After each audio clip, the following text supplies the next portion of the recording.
A cabinet meeting chaired by President Uhuru Kenyatta yesterday came up with measures to resolve the maritime border dispute with Somalia and safeguard Kenya's territorial integrity.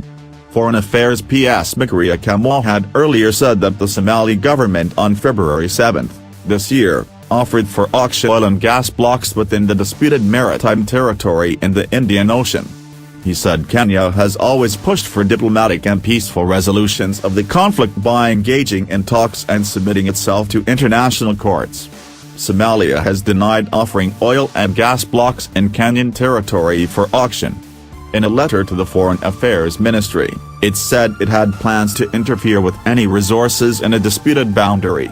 Kenya and its neighbor have been embroiled in a boundary dispute, which escalated in 2014 when Somalia sued Kenya at the International Court of Justice. Kenya stakes claims of the maritime area.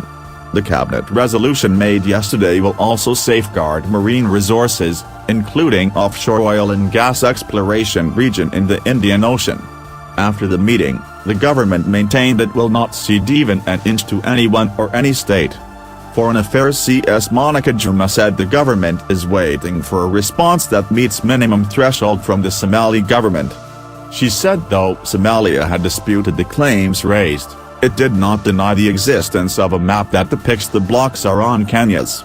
We have noted with concern Somali's intention and plan to auction the oil blocks before January 2020, which is the effective date for sharing between the two countries, Juma said. Kenya's position over this matter is inevitable and we shall not cede even an inch of our territory to anyone. The cabinet also discussed and approved the Sectional Properties Bill, 2018, which vests reversionary interest on individual unit owners and guarantees rights of property owners by conferring. The proposed law simplifies registration of sectional properties and creates an enabling environment for investors and owners. It will boost revenues. Each unit will be assessed separately for payment of ground rent and rates. It also provides for the closure of the overall title or head lease to prevent mischief by property developers. Its formulation informed by the fact that the current law is not responsive to emerging market needs such as the growing demand for affordable housing, mixed-use and master-plan communities in mortgage transactions. The Kenya Commodities Exchange will take effect after the cabinet discussed and approved it.